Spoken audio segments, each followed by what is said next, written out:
mpendwa Yesu Kristo, hakika jioni ya leo tunasikia kuitwa Bwana na sauti yako, na ndio maana tuko mahali hapa kwa uweza na neema tuliyojaliwa na Roho wako Mtakatifu.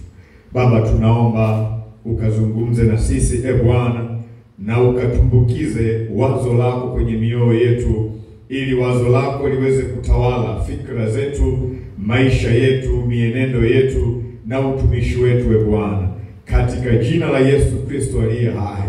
Asante, leo ikiwa ni siku ya 12 Bwana, kati ya siku 21 ambazo umetupa kwa ajili ya kufunga Bwana, kuomba na kutafakari neno lako Bwana, katika jina la Yesu. Wenzetu ambao Bwana wamefika tunakushukuru, na wale ambao wako njiani tunaomba Bwana malaika zako wakawalete kwa upesi mahali hapa sawa sawa na mapenzi yako Jehova, katika jina la Yesu Kristo aliye hai, na kwa damu ya mwana kondoo tunaomba Bwana na kukushukuru. Amen.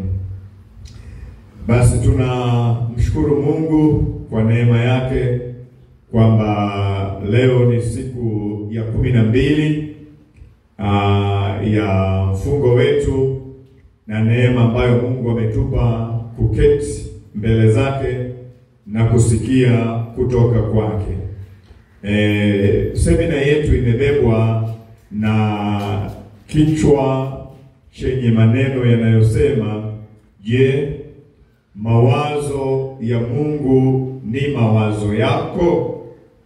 Je, mawazo ya Mungu ni mawazo yako? Na kifungu cha maneno tunachokisimamia kinatoka kwenye Isaya sura ya 55 na mstari ule wa 6 mpaka ule wa 13. Isaya sura ya 55 mstari ule wa 6 mpaka ule wa 13.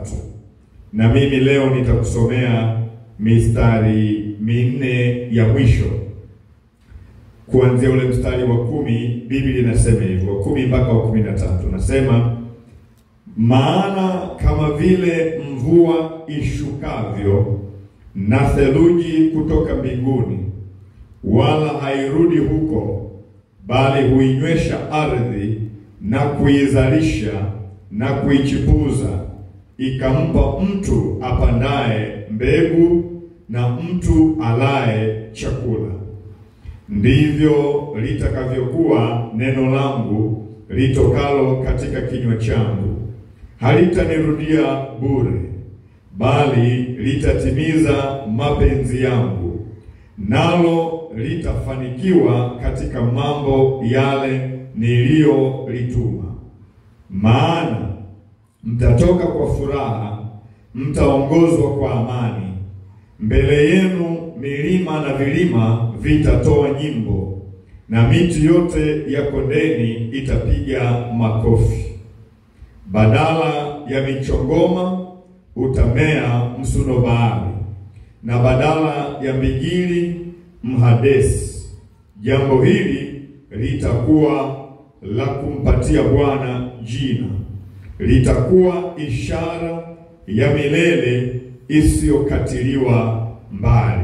Bwana Yesu asifiwe sana. Sasa kama ambavyo kichwa chetu cha somo kinaeleza kwamba je, mawazo ya Mungu ni mawazo yako? Mungu ameonyesha nia ya kwamba ni mapenzi yake kwamba mawazo yake yawe mawazo yetu. Lakini ni bahati mbaya sana kwamba mawazo yetu sio mawazo ya Mungu. Mawazo yetu yatakuwa mawazo ya Mungu mpaka pale ambapo mawazo ya Mungu yatakuwa mawazo yetu. Kama mawazo ya Mungu hayajawa mawazo yetu hayawezi kuwa mawazo ya Mungu. Na kwa sababu hiyo hali yetu itakuwa mbaya. Kwa hiyo tukasema maneno mengi, tukafika mahali tukajiuliza, tukasema ili mawazo ya Mungu yawe mawazo yetu, tunapaswa kufanyaje? Kwa hiyo tukasema kuna mambo kadhaa ya kuyazingatia. Na jana tulikuwa kwenye pointi yetu ya tano ambayo ilikuwa inasema jizoeze kusoma na kutafakari neno la Mungu. Lakini leo tunakwenda kwenye pointi yetu ya 6 ambayo inasema mtambue Roho Mtakatifu na kushirikiana naye. Mtambue Roho Mtakatifu na kushirikiana naye. Hujamtambua Roho Mtakatifu na kushirikiana naye, hakuna namna mawazo ya Mungu yanaweza kuwa mawazo yako.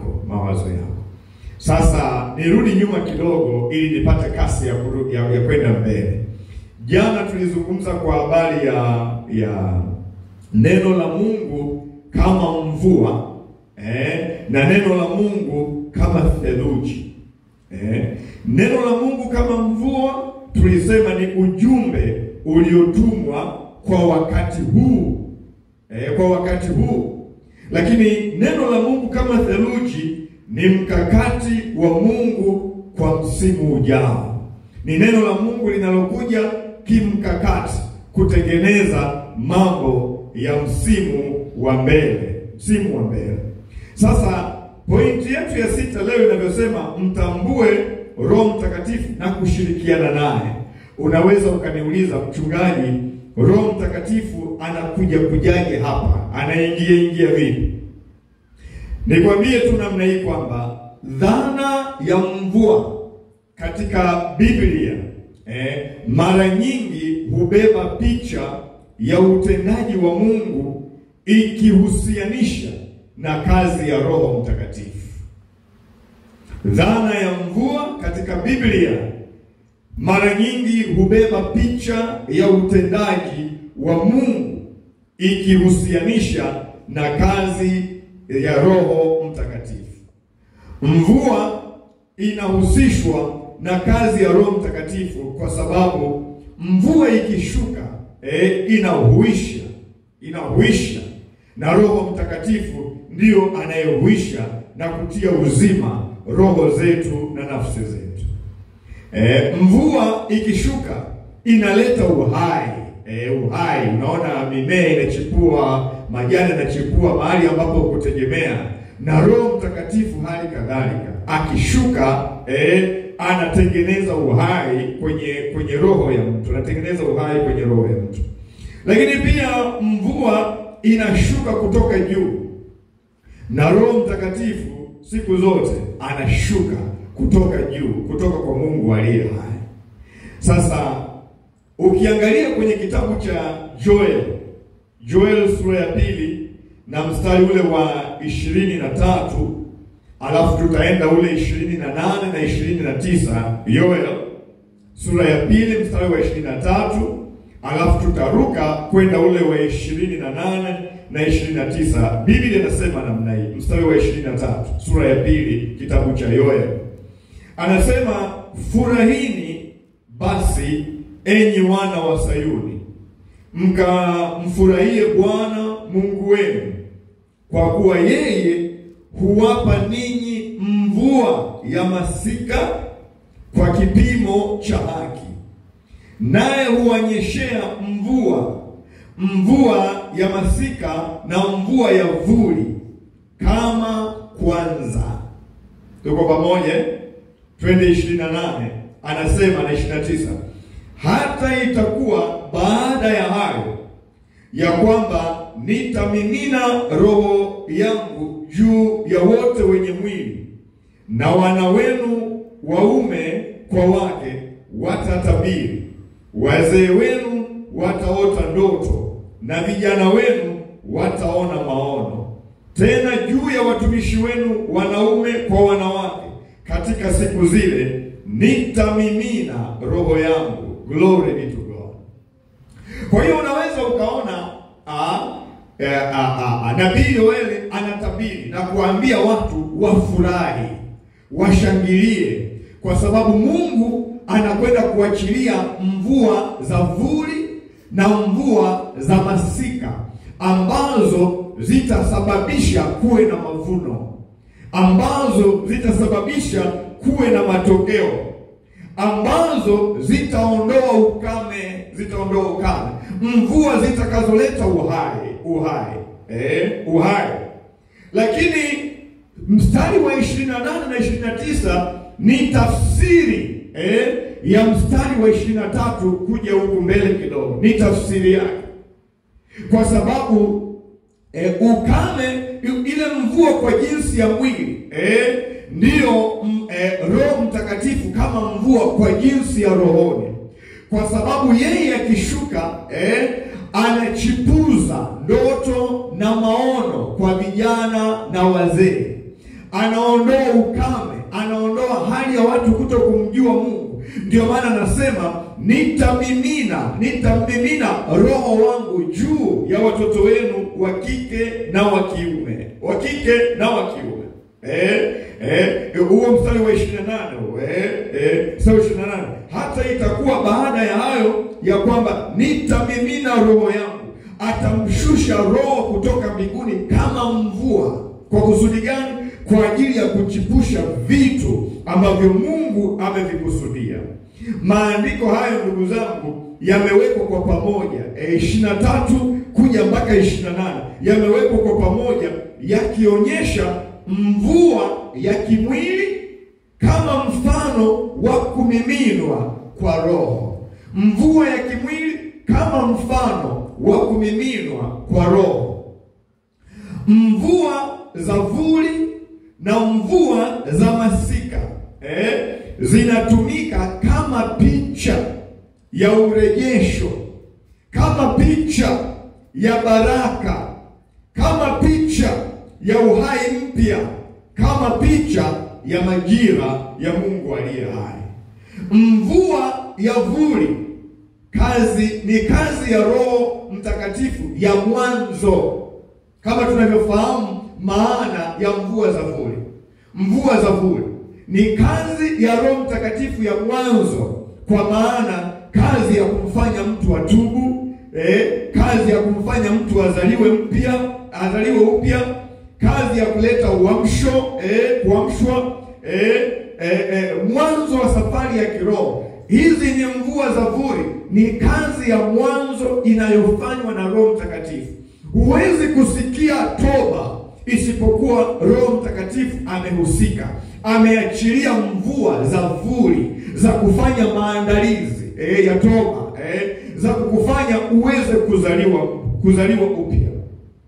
Lakini mvua za masika ni kazi ya mwisho ya Roho Mtakatifu ya kuleta ukomavu katika maisha ya mtu aliyemwamini Kristo. Ndipo pale hizo mvua za masika zinaleta karama, zinaachilia maono, zinaachilia ufunuo, zinaachilia uamsho kwa kanisa, zinaachilia Roho kumiminika kwa nguvu.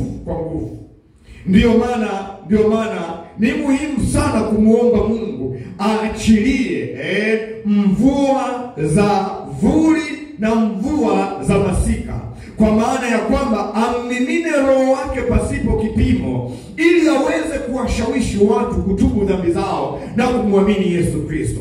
Amwachilie Roho wa Mungu pasipo kipimo, ili watu wa Mungu wapokee karama na vipawa, waote ndoto na kupokea maono kutoka kwa Mungu aliye hai, ili kuyafanya mapenzi ya Mungu katika nyakati zetu hizi za mwisho.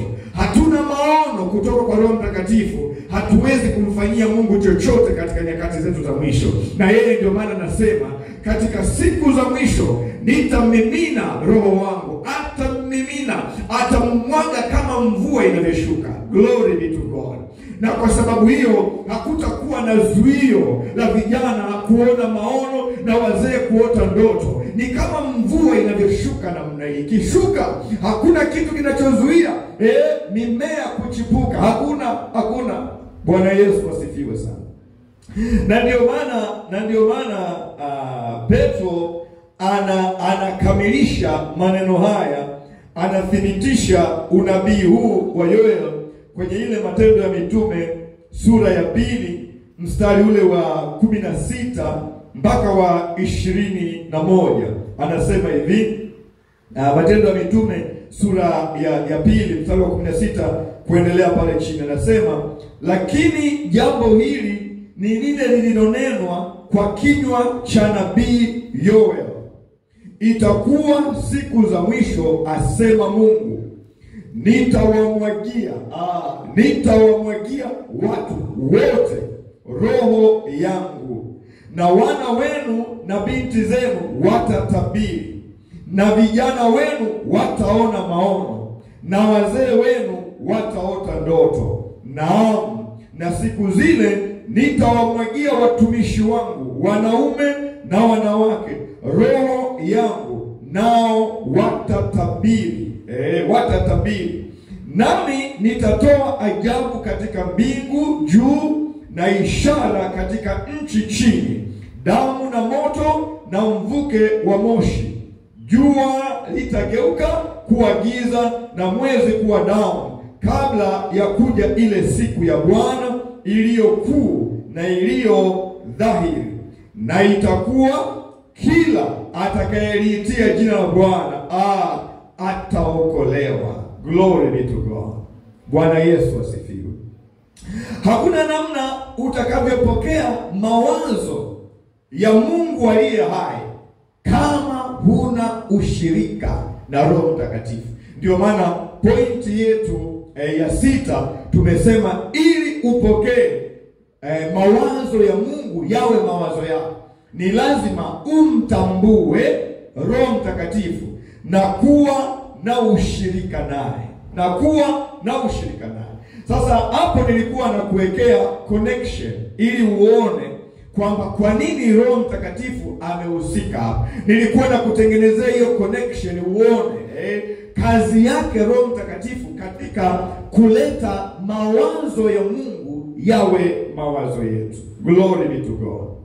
Sasa anasema kwenye Zaburi ya 92 mstari wa 5, Bwana, jinsi yalivyo makuu matendo yako, mawazo yako ni mafumbo makubwa. Mawazo yako ni mafumbo makubwa. Wanangu, mawazo ya Mungu katika ndoa zetu ni mafumbo. Sijafumbua hilo fumbo kuelewa mawazo ya Mungu kwenye ndoa yangu, sijaweza kuyaishi mawazo ya Mungu kwenye ndoa yangu. Sijaweza kuyaishi mawazo ya Mungu kwenye ndoa yangu, hakuna hatima ya ndoa yangu nje ya mawazo ya Mungu. Mawazo ya Mungu ni fumbo kwetu kwa mwaka 2026. Hakuna anayejua. Mwaka wa 2026 umebeba mawazo ya Mungu katika fumbo. Hatujui mawazo ya Mungu katika mwaka wa 2026. Kwa hiyo lazima tumpate mtu atakayeweza kutufunulia mawazo ya Mungu ambayo ni fumbo kwa mwaka 2026, ili tuweze kutembea katika mawazo hayo. Hatujayajua mawazo ya Mungu katika mwaka wa 2026, hatujatembea kwenye mawazo yake. Huo mwaka hatuwezi kunufaika na huo mwaka kwa namna yoyote. Anasema mawazo ya Mungu ni mafumbo makubwa. Maana yake ni siri. Fumbo ni kitu usichokijua. Mawazo ya Mungu juu ya maisha yako ni fumbo, mwanangu, ni fumbo. Huwezi kujua isipokuwa Mungu amefunua mawazo yake juu ya maisha yako ili uweze kuenenda kama mawazo ya Mungu yanavyotaka kwenye maisha yako. Hujafumbua hilo fumbo, hujajua mawazo ya Mungu. Hujajua mawazo ya Mungu, hujaenenda kama Mungu anavyokusudia uenende. Glory be to God. Bwana Yesu asifiwe sana. Mawazo ya Mungu kwenye huduma huduma na utumishi wa Potters ni fumbo. Ni fumbo. Na kwa sababu ni fumbo, ndio maana wakati mwingine tunafanya mapenzi yetu kwa sababu tunahangaika. Hatujui mapenzi ya Mungu au mawazo ya Mungu kwenye utumishi wetu hapa ni nini. Kwa sababu hiyo tunahangaika. Ndio maana Mungu anatupenda sana. Anataka mawazo yake ndiyo yawe mawazo yetu kwenye hii huduma. Hatujayajua mawazo yake, tutafanya huduma lakini kwa mawazo yetu, na kwa sababu hiyo hatutafikia hatima ya huduma Mungu aliyoikusudia. Ndio maana nguvu zetu zote hatutakiwi tuzielekeze kwenye kufanya huduma. Nguvu zetu nyingi tunatakiwa tuzielekeze kwenye kutafuta mawazo ya Mungu kwa habari ya huduma. Chukua hiyo. Nguvu zetu zote hatutakiwi tuzielekeze kwenye kutaka kuboresha ndoa yetu, na hapana. Nguvu zetu zote tunatakiwa tuziweke kwenye kutafuta na kuyajua mawazo ya Mungu kwenye ndoa yetu ili tuyaishi. Tunaweza tukahangaika sana na vitu vingine, lakini tukishindwa kuyajua mawazo ya Mungu kwenye ndoa yetu, mawazo ya Mungu kwenye huduma yetu, hatutaweza kufikia ile hatima Mungu aliyoikusudia. Na ndio maana kipindi hiki cha mwisho wa mwaka hatufurahii tu kuvuka kuingia mwaka 2026. Hatufurahii tu kuweka mipango na mikakati yetu. Nguvu yetu kubwa, tunajinyima chakula, tunajitenga, tunamtafuta Mungu. Nguvu yetu kubwa ni kumuuliza Mungu atufunulie fumbo lake, atufunulie mawazo yake ambayo yako kama fumbo kwa ajili ya mwaka 2026. Hajatufunulia mawazo yake ambayo yako kwenye fumbo kwa ajili ya 2026. Tunaweza tukakutana na vitu vigumu sana. Tunaweza tukashindwa kuendelea mbele. Tunaweza tukakata tamaa, tukaona mwaka ni mgumu sana. Lakini tunang'ang'ana kabla hatujaingia kwamba Bwana, kwa sababu mawazo yako ni mafumbo makubwa, na mwaka wa 2026 umebeba mawazo yako kama fumbo kwa habari ya ndoa yetu. Umebeba mawazo yako kama fumbo kwa habari ya masomo yako. Umebeba mawazo yako kama fumbo kwa ajili ya huduma yetu. Bwana, tufunulie fumbo hili. Ndio maana pointi yetu ya 6 inasema mtambue Roho Mtakatifu na kushirikiana naye. Mtambue na kushirikiana naye, kwa sababu yeye ndiyo anayeyafahamu mafumbo ya Mungu aliye hai. Glory be to God. Bwana Yesu asifiwe. Fungua pamoja na mimi kwenye kitabu kile cha Wakorinto wa kwanza sura ile ya 2 na mstari ule wa 10 mpaka wa 11. Wakorinto wa kwanza sura ya 2 mstari wa 10 mpaka wa 11. Anasema hivi, lakini labda nianzie wa 9. Anasema, lakini kama ilivyoandikwa, mambo ambayo jicho halikuyaona wala sikio halikuyasikia wala hayakuingia katika moyo wa mwanadamu, mambo ambayo Mungu aliwaandalia wampendao. Hebu tupige pause hapo tunapoenda kidogo kabla hatujamaliza mistari. Anasema mambo ambayo jicho halijawahi kuyaona wala mambo ambayo sikio halijawahi kusikia wala mambo ambayo wala hayakuingia katika moyo wa mwanadamu, mambo ambayo Mungu amewaandalia wampendao. Kwenye mwaka wa 2026 Mungu ameandaa mambo kabla ya misingi ya ulimwengu kuumbwa, mambo ambayo macho yako hayajawahi kuona, mambo ambayo sikio lako hajawahi kusikia, mambo ambayo hayajaingia hata kwenye moyo wako. Mungu ametuandalia sisi tunaompenda. Lakini hayo mambo yako katika fumbo. Yako katika fumbo. Yako katika fumbo. Ameandaa hayo kwa ajili ya ndoa yako. Ameandaa hayo kwa ajili ya maisha yako kama kijana. Ameandaa hayo kwa maisha yako kama mtoto wa kike. Ameandaa hayo kwa ajili ya huduma yetu. Mambo ambayo macho yetu hayajawahi kuona. Mambo ambayo masikio yetu hayajawahi kuona. Mambo ambayo mioyo yetu hayajawahi kupokea na kuexperience.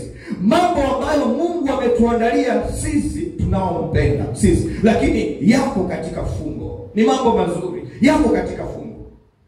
Anasema mstari wa 10, lakini Mungu ametufunulia sisi, sio kupitia mchungaji wetu, sio kupitia. Anasema Mungu ametuandalia sisi kwa Roho, na ile Roho imeandikwa pale kwa herufi kubwa, R kubwa, maana yake ni Roho Mtakatifu.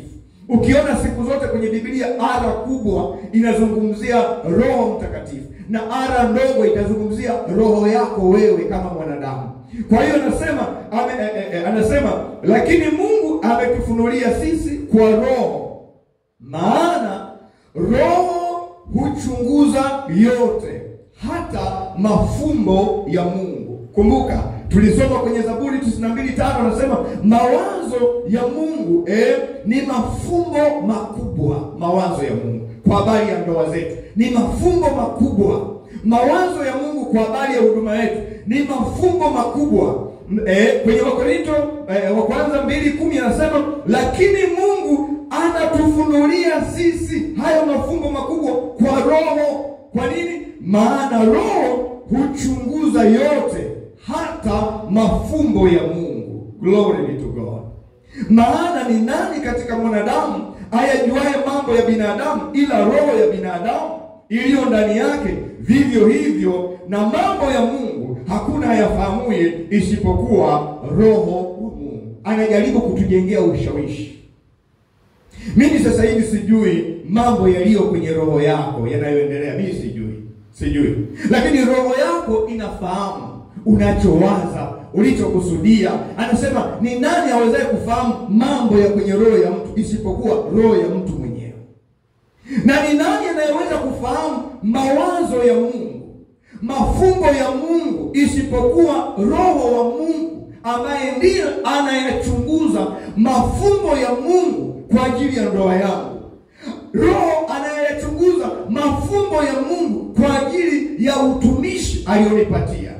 Roho wa Mungu anayechunguza mafumbo ya Mungu aliyoyaweka kwa ajili ya 2026, kwa ajili ya taifa letu. Ni Roho wa Mungu peke yake. Ndio maana tunarudi kwenye pointi yetu. Mtambue Roho Mtakatifu na kushirikiana naye. Mfanye huyu kuwa rafiki yako wa karibu. Ukiamka mwambie Roho Mtakatifu shikamoo. Asante kwa sababu umekuwa pamoja na mimi. Wewe ni rafiki yangu wa karibu. Ninaondoka ninakwenda kanisani. Naomba Roho Mtakatifu twende pamoja. Kwa sababu wewe unajua hatari zote zilizo mbele yangu kuliko mimi. Mimi sielewi chochote. Wewe unajua Mungu alichonipangia huko ninakokwenda. Wewe ndio unafahamu. Naomba Roho Mtakatifu twende pamoja. Isitokee hata dakika moja ukamtendea jeuri Roho wa neema, ukamsahau na kumdhalilisha Roho Mtakatifu. Ndio maana Yesu alisema kwamba mimi nakwenda kwa Baba, lakini siwaachi yatima. Unajua yatima ni mtu gani? Yatima ni mtu asiye na msaada. Yatima ni mtu ambaye hana faraja. Yatima ni mtu ambaye hana mtu wa kumuongoza. Yatima ni mtu ambaye hana mtu wa kumshauri. Yatima ni mtu ambaye anajipambania yeye mwenyewe, lakini anasema sitawaacha hivyo. Hata kama hauna baba sawa, hata kama hauna mama sawa, lakini mimi ninakupatia mtu msaidizi anayeitwa Roho Mtakatifu. Huyo atakufunulia mafumbo yangu, atakueleza mawazo yangu kwa habari ya usichana wako, atakueleza mawazo yangu kwa habari ya utumishi niliyokupatia. Shikamana na huyo, muheshimu huyo, mpende huyo. Ndio maana alimtambulisha Roho Mtakatifu kwa wanafunzi wake kabla hajaondoka. Anawaambia, it is for your advantage that I should go to the Father so that the Holy Spirit may come. Mimi nisipoondoka hamwezi kumpata Mtakatifu na mtakuwa mmepoteza faida kubwa sana. Ni kwa faida yenu mimi niondoke ili Roho Mtakatifu aje. Kwa nini watoto wangu tunaikataa faida ambayo Yesu aliiona mbele? Ndio maana akatuletea Roho Mtakatifu. Kwa nini tusimtambue? Kwa nini tusishirikiane naye? Kwa nini tusimpende? Kwa nini tusiseme naye? Yeye unaweza kuongea naye kama unavyoongea na baba yako, unavyomwambia baba, sina hela ya daftari, baba, sina hela ya nguo. Roho Mtakatifu unaweza kumwambia hivyo hivyo, maana ndiye msaidizi tuliopewa. Kabla hujaenda kwa baba yako, hakikisha umepita kwanza kwa Roho Mtakatifu. Kabla hujaenda kwa mchungaji wako, hakikisha umepita kwanza kwa Roho Mtakatifu. Hebu weka nidhamu ya namna hiyo, weka nidhamu ya namna hiyo. Mwambie Roho Mtakatifu, mwaka wa 2026 unakuja, sijui mafumbo ya Mungu kwa ajili ya maisha yangu. Ninaomba uniongoze, ninaomba unisemeshe, ninaomba unielekeze. Utashangaa. Bwana Yesu asifiwe. Glory be to God. Bwana Yesu asifiwe. Maana ni nani katika binadamu ayajuaye mambo ya binadamu ila roho ya binadamu iliyo ndani yake? Vivyo hivyo na mambo ya Mungu hakuna ayafahamuye Yesu Kristo ila Roho wa Mungu peke yake. Glory be to God. Mstari ule wa 12 mpaka wa 14 anaendelea, anasema pale, Wakorintho wa kwanza sura ya 2 mstari wa 12 mpaka wa 14. Anasema, lakini sisi hatukuipokea roho ya dunia, hatukipokea roho ya dunia, bali Roho atokaye kwa Mungu, bali Roho atokaye kwa Mungu, makusudi tupate kuyajua makusudi tupate kuyajua tuliokirimiwa na Mungu. Kukirimiwa ni nini? Tuliopewa na Mungu. Kuna mambo Mungu amekupa kwenye ndoa yako huyajui. Kuna mambo Mungu amekupa kwenye maisha yako kama mwanadamu wa kawaida, lakini huyajui. Anasema hivi, hatukupewa roho ya dunia. Mungu ametupa roho wake, Roho wa Mungu, ili makusudi tupate kuyajua tuliokirimiwa na Mungu. 2026. Roho ya dunia haiwezi kutueleza mambo ambayo Mungu ametupatia, haiwezekani. Na sisi hatukupewa roho ya dunia. Roho ya dunia itakueleza mambo ya dunia, lakini Roho wa Mungu atakueleza mambo ya Mungu aliye hai. Atakufunulia mawazo ya Mungu aliye hai. Mawazo yako hayawezi kuwa mawazo ya Mungu mpaka mawazo ya Mungu yatakapokuwa mawazo yako, ndiyo mawazo yako yatakuwa mawazo ya Mungu. Bwana Yesu asifiwe. Sijui kama unanielewa vizuri. Mawazo yako sio mawazo ya Mungu.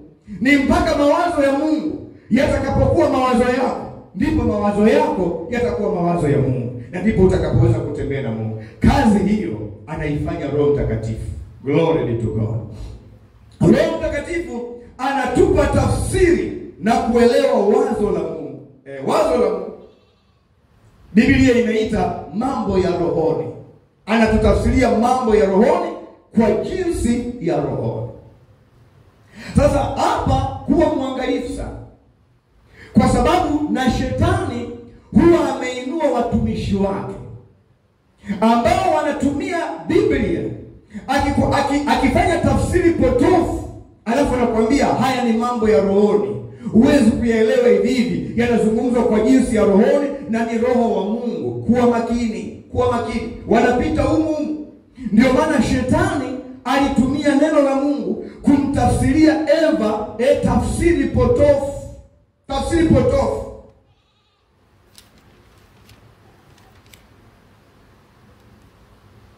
Kwa hiyo mawazo ya Mungu huwezi ukafundishwa kwa jinsi ya kibinadamu, haiwezekani.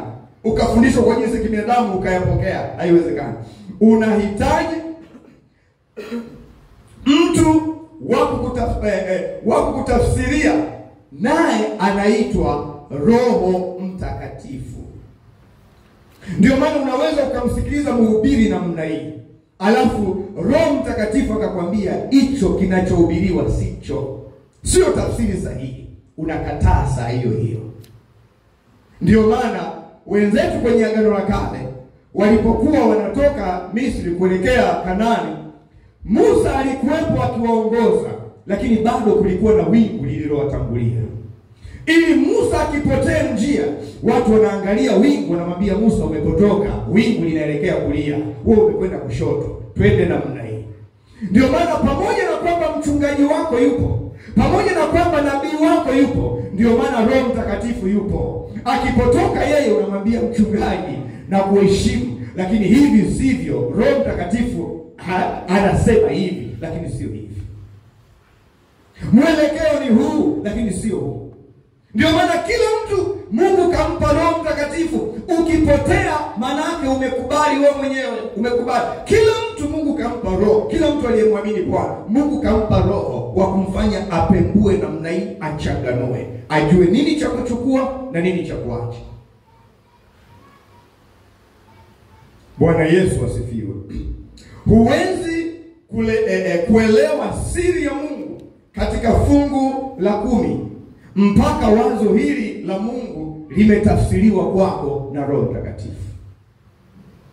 Huwezi kuelewa siri ya Mungu katika kuwahi ibadani mpaka wazo hilo limetafsiriwa kwako na Roho Mtakatifu. Huwezi kuelewa siri ya Mungu, siri ya Mungu. Kwani unafikiri mambo haya unajua punctuality haijaanza huku duniani. Punctuality imeanza na Mungu. Na Mungu watu wamechukua nidhamu hiyo kwa Mungu. Ndio maana ukifika ofisini lazima uweke hivi, uonyeshe pale kwenye dole umeingia saa ngapi. Umeingia saa ngapi? Hayo mambo ni ya kimungu kabisa.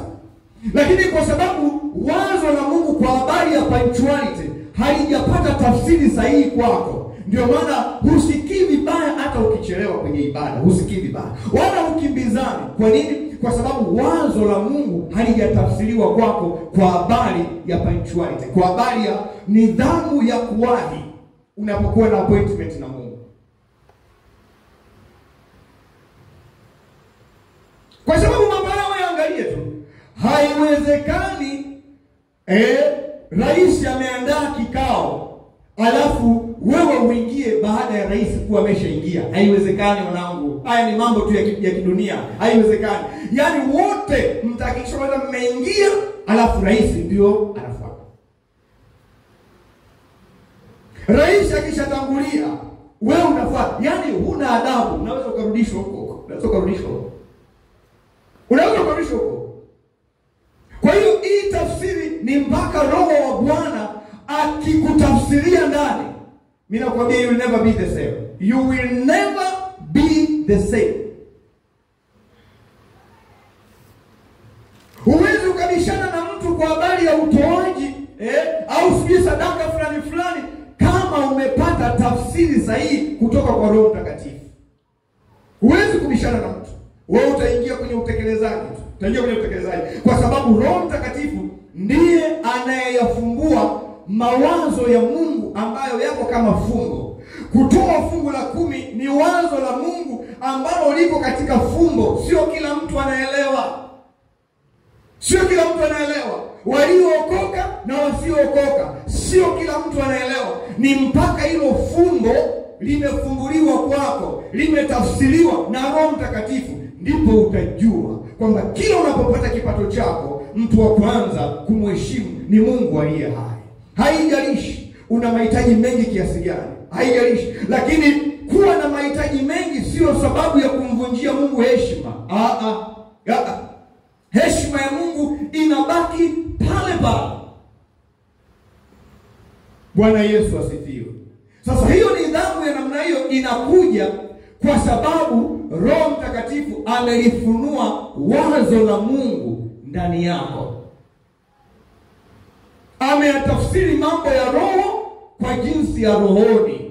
Mtu mwenye roho ya dunia hawezi kuelewa hiyo. Atakwambia nyinyi mnapigwa huko kanisani, nyinyi sijui mnamnufaisha mchungaji, nyinyi hiyo ni roho ya dunia. Haiwezi ikaelewa mambo ya Mungu aliye hai. Haiwezekani.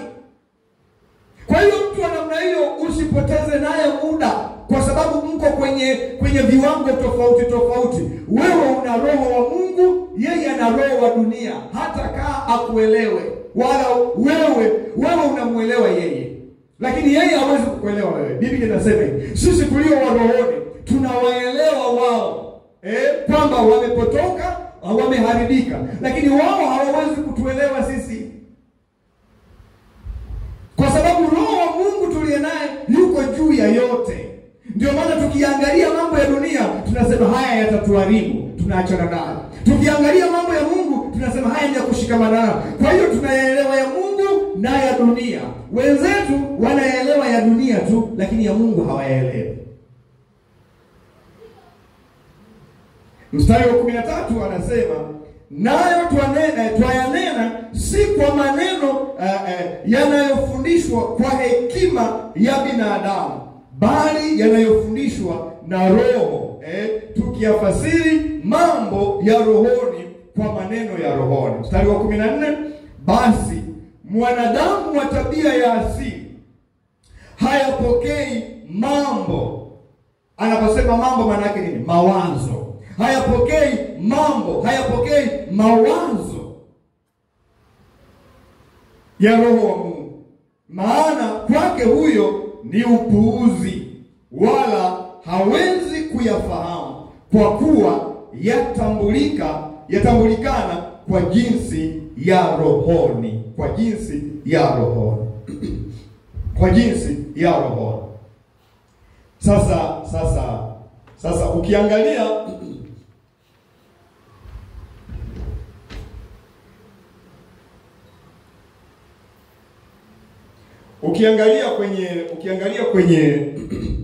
kwenye Yohana, kitabu kile cha Yohana sura ile ya 16, sura ya 16 mstari ule wa 13 mpaka ule wa 15. Yohana 16 mstari wa 13 mpaka wa 15 anasema namna hii. Anasema, lakini yeye atakapokuja, huyo Roho wa kweli, atawaongoza awatie kwenye kweli yote, kwa maana hata nena kwa shauri lake mwenyewe. Very strong statement. Lakini yote atakayoyasikia atayanena, na mambo yajayo atawapasha habari yake. Yeye atanitukuza mimi, I like it, kwa kuwa atatwaa katika yaliyo yangu na kuwapasha habari. Na yote alionayo Baba ni yangu, kwa hiyo nalisema ya kwamba atatwaa katika yaliyo yangu na kuwapasheni habari. Glory be to God. Yesu anasema hivi, yote alionayo yeye, mawazo alionayo yeye ni ya Baba yake, ni ya Baba yake. Na Roho Mtakatifu anapokuja, atamtukuza yeye Yesu Kristo. Hawezi kujitukuza yeye mwenyewe. Atanena, atachukua mambo kutoka kwa Yesu Kristo, alafu hayo ndio atafanya nini? Ndio atatueleza. Kwa sababu yote alionayo Yesu Kristo ndio ya Baba yake. Kwa hiyo mawazo ya Yesu ndio mawazo ya Baba. Roho Mtakatifu akija atatupa mawazo ya Yesu ambayo ndio mawazo ya Baba. Anasema yeye atakapokuja atanitukuza mimi, kwa sababu atatwaa katika yaliyo yangu. Ili Roho Mtakatifu amtukuze Yesu Kristo, lazima atupe sisi mawazo ya Yesu Kristo. Kama akitupa mawazo nje ya Yesu Kristo, Yesu hawezi kutukuzwa. Ndio maana hata mimi ninaposimama hapa, kama mahubiri yangu kiini chake sio Yesu Kristo, Yesu hawezi kutukuzwa. Ndio maana mahubiri yoyote lazima kiini chake kiwe Yesu Kristo.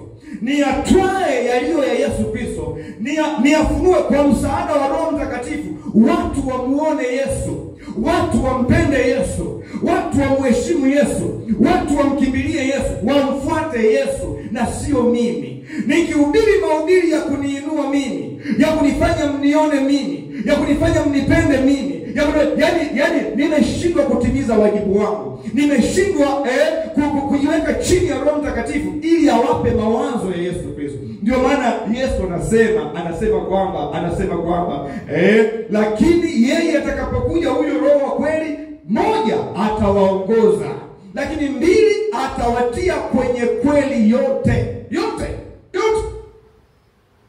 Kwa maana hata nena mambo yake mwenyewe, mambo kwa shauri lake.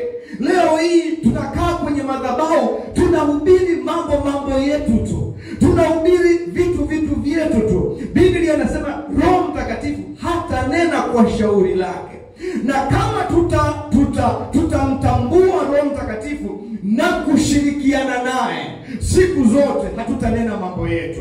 Tukipewa madhabahu, tutanena habari za Yesu Kristo. Tukipewa madhabahu, tutafunua mawazo ya Yesu Kristo. Glory be to God. Ili Yesu apate kutukuzwa, wanangu. Yesu apate kutukuzwa. Sisi tupungue, lakini yeye aongezeke. Glory be to God. Glory be to God. Glory be to God. Kwa hiyo kama utamtambua Roho Mtakatifu na kushirikiana naye, nakwambia Yesu lazima atukuzwe kwenye maisha yako. Chochote utakachohubiri, chochote utakachosema, chochote utakachofanya, kitakuwa ni cha kumpa Yesu heshima. Kwa sababu gani? Umeshikana vizuri na Roho Mtakatifu. Na Roho Mtakatifu hana kazi nyingine ya kumsaliti Yesu Kristo. Kazi yake ni kumfanya Yesu atukuke. Kwa hiyo ukishikamana na Roho Mtakatifu, hakikisha kwamba Roho Mtakatifu atakufanya Yesu atukuzwe ofisini kwako. Atakufanya Yesu atukuke chuoni kwako. Atakufanya Yesu atukuke kwenye maisha yako huko uliko. Atafanya Yesu atukuke kwenye huduma yenu. Kila atakayekuja atamuona Yesu kwanza kabla hajamuona mchungaji. Atamuona Yesu kwanza kabla hajawaona waimbaji. Kwa sababu ukiwaangalia waimbaji, shauku yao na lengo lao ni Yesu atukuke. Kwa nini? Kwa sababu wamebanwa na Roho Mtakatifu. Wanajua kushikamana na Roho Mtakatifu. Ukiwaangalia waimbaji, hawataki masifa wao, wanataka Mungu wao ndio aonekane. Kwa hiyo unajaa unyenyekevu kupita maelezo. Ukimwangalia mchungaji, amejaa unyenyekevu kupita maelezo. Kwa nini? Kwa sababu wamemtambua Roho Mtakatifu, wanashirikiana naye, na kwa sababu hiyo Roho Mtakatifu anawafunulia mawazo ya Yesu Kristo, ambayo ndiyo mawazo ya Baba. Na yakifunuka hayo, hamna namna ambavyo Mungu wetu hawezi kutukuzwa. Hamna. Glory be to God. Bwana Yesu asifiwe. Lakini ukiangalia kwenye hiyo Yohana sura ya 16 mstari ule wa 8 mpaka wa 11. Mstari wa 8 mpaka wa 11. Yohana sura ya 16 mstari wa 8 mpaka wa 11. Anasema, naye akisha kuja huyo, labda nianze wa 7. Lakini mimi nawaambia iliyo kweli, yawafaa ninyi mimi niondoke, kwa maana mimi nisipoondoka, huyo msaidizi hata kuja kwenu, bali mimi nikienda zangu nitampeleka kwenu. Naye akiisha kuja huyo, atauhakikisha ulimwengu kwa habari ya dhambi 1, na haki 2, na hukumu 3. Kwa habari ya dhambi, kwa sababu hawaniamini mimi. Kwa habari ya haki, kwa sababu mimi naenda zangu kwa Baba, wala hamnioni tena.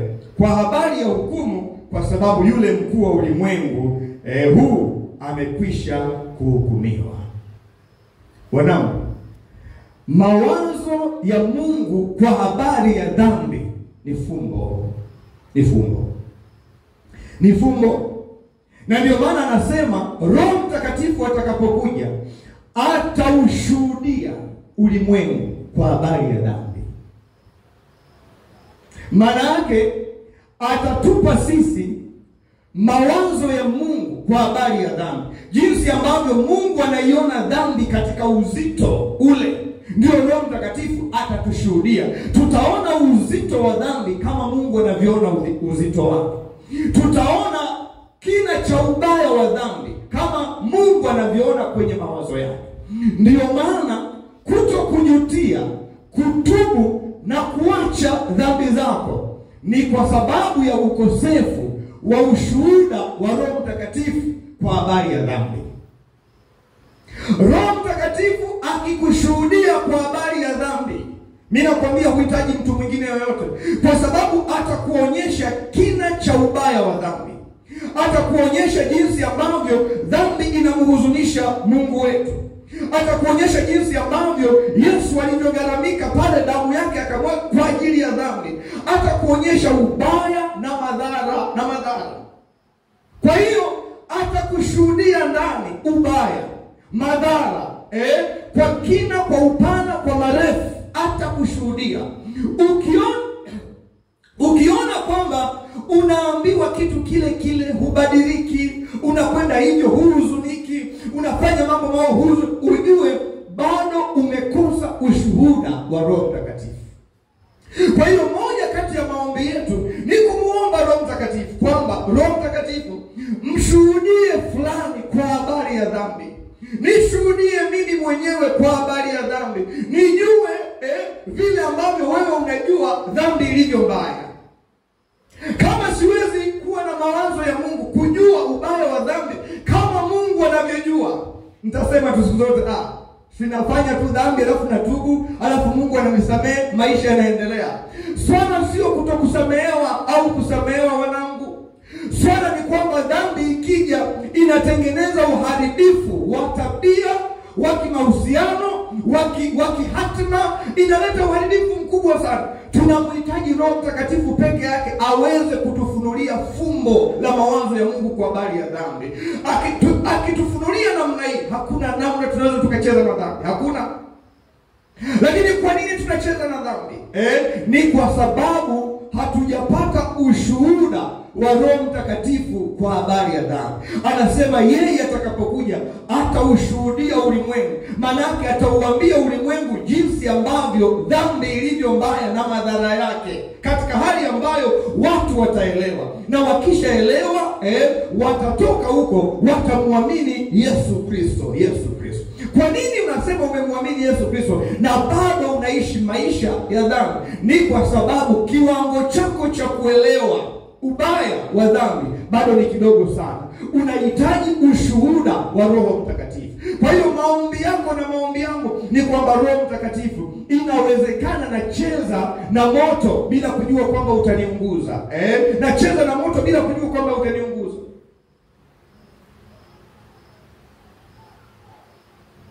Weka some Biblia. Biblia iko wazi kabisa. Inaeleza mambo ya zinaa. Anasema mtu ni kama vile mtu aliyoweka moto kifuani mwake. Atapata jeraha ambalo haliwezi kufutika. Sasa Roho Mtakatifu akikufunulia kwa jinsi ya namna hiyo, mimi nakwambia utakuwa na nidhamu. Una nidhamu ya tofauti sana. Anasema Roho Mtakatifu atatushuhudia. Wakati mwingine nikiwaombea watu, hata nikijiombea mwenyewe, huwa namwambia Roho Mtakatifu, mke wangu haoni hili, naomba umshuhudie ili aone. Kwa sababu nikimwonyesha mimi tutapambana sana. Anaweza akawa na jeuri, anaweza akawa na kiburi, anaweza asione. Lakini wewe ukishuhudia pamoja na roho yake, atavunjika. Mungu wangu, Roho Mtakatifu, nishuhudie mimi ninapokosea pamoja na roho yangu. Nikisubiri watu waniambie, nitakuwa mgumu sana. Lakini wewe ukinishuhudia, nitakuwa kama Daudi, nitavunjika mara moja na kusema, nimemkosea Mungu wangu. Kwa nini? Roho Mtakatifu unashuhudia pamoja na roho yako. Tunapowaombea hata watu wengine, mwambie Roho Mtakatifu, mshuhudie fulani kwa habari ya tabia yake ya ulevi. Mshuhudie fulani pamoja na roho yake kwa habari ya tabia hii ya uchawi na uzinifu. Ukimsemesha wewe, ataelewa kule. Mfunulie ile fumbo la mawazo ya Mungu, namna Mungu anavyoielewa dhambi katika ubaya wake. Sisi hatujui, tufunulie hayo mawazo yaliyofichwa kwetu kama fumbo. Ukitufunulia, hatutaweza kucheza na dhambi kwa kiwango hicho.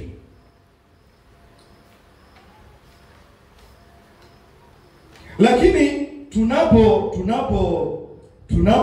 tunapomalizia mistari ile ya mwisho, tunapomalizia mistari ile ya mwisho, unaona anasema ile mstari wa 12, Isaya 55 mstari wa 12 na wa 13. Anasema hivi, maana mtatoka kwa furaha mtaongozwa kwa amani. Mbele yenu milima na vilima vitatoa nyimbo, na miti yote ya kondeni itapiga makofi. Badala ya michongoma utamea msunobari, na badala ya mbigili mhadesi. Jambo hili litakuwa la kumpatia Bwana jina, litakuwa ishara ya milele isiyokatiliwa mbali. Haya ni matokeo ya sisi kupokea mawazo ya Mungu. Tunapomuita Bwana, tukaacha njia zetu mbaya na mawazo yetu mabaya, tukapokea neno au wazo la Mungu aliye hai, lile wazo likatubadilisha, matokeo yake sasa ndio haya. Anasema tutatoka kwa furaha. Tutatoka kwa furaha, lakini tutaongozwa kwa amani. Tutaongozwa kwa amani. Na mbele ya milima na mbele yetu milima na vilima vitatoa nyimbo. Mazingira yetu yatabadilika. Mazingira yatabadilika. Nini kinachobadilisha mazingira yetu? Ni mawazo ya Mungu tuliyoyapokea, ambayo ndio yamekuwa mawazo yetu sasa. Yanaleta hali ya hewa nyingine kwenye ndoa, yanaleta hali ya hewa ya amani, ya furaha kwenye huduma, kwenye utumishi. Kwa nini? Kwa sababu tumekubali mawazo ya Mungu aliye hai. Alafu nasema mstari wa 13, badala ya michongoma utamea msunobari, badala ya mbigili mhadesi. Maana yake yale mambo mabaya kwenye maisha, yaliyokuwa yanaonekana kama ni miba, kama ni misumari, anasema yanaondolewa, yanakuja mambo yenye furaha, mambo ambayo yanabadilisha kabisa hali ya hewa na mazingira yetu. Kwa nini? Ni kwa sababu tumeitia jina la Bwana, tumemtafuta Mungu aliye hai, tumeacha mawazo yetu mabaya, tumekubali neno la Bwana kama mvua inavyoshuka. Neno lile likaenda likageuza hali yetu ya ndani. Kwa sababu hiyo sasa limeondoa hasira, chuki, wivu, miba yote ile. Sasa inatengeneza furaha, sasa inatengeneza amani, sasa inatengeneza utulivu, sasa inatengeneza hali ya kumtukuza Mungu aliye hai, hali ya kumtukuza Mungu aliye hai. Glory be to God. Unapopokea mawazo ya Mungu aliye hai, mawazo ya Mungu aliye hai yanakuja kuzalisha yale mambo ambayo Mungu aliyakusudia. Glory be to God. Wanangu, mahubiri haya ya siku 10 mfululizo, yasiishie hapa, endelea kuyafanyia kazi, yaweke kwenye maombi ili yalete matokeo kwenye maisha yako. Tunapoendelea siku zinazofuata, wenzangu wataendelea, lakini kwa somo hili Mungu aliyotupa kwa siku hizi 10, leo tunafikia hatma. Tushikamane pamoja. Bado tumebakiza siku 7 mbele, si ndivyo? Siku 7 mbele, kwa sababu leo ni siku ya 14. Siku 7 mbele. Tusichoke. Kesho na kesho kutwa tunafunga tukiombea majumbani. Tumia muda wako vizuri. Lakini Jumatatu tutakuwa tukiendelea mahali hapa. Mungu atupe neema yake. Mungu atupe baraka zake ili tuendelee kwa ushindi. Ningekuwa mimi ndio wewe, ningekuwa nimeshasimama kwenye kiti changu na kumwambia Bwana, ninaomba unishuhudie kwa habari ya dhambi, kwa habari ya hukumu, kwa habari Bwana mabwana, mfalme wa falme, Mungu mtakatifu, ya mawazo yako, katika jina la Yesu Kristo aliye hai na kwa damu ya mwana kondoo. Nenda mbele za Bwana jioni ya leo. Endelea kuomba kwa jina la Yesu, endelea kuomba kwa jina la Yesu, endelea kuomba kwa jina la Yesu, sawa sawa na neno ambalo limepita katikati yetu jioni leo. Endelea kuomba kwa dakika kadhaa. Kabla sijakupa kitu cha kuombea, wote tuombe kwa pamoja kwa jina la Yesu, Kristo wa Nazareti, kwa jina la Yesu Kristo wa Nazareti hai, kwa jina la Yesu Kristo, kwa jina la Yesu Kristo, kwa jina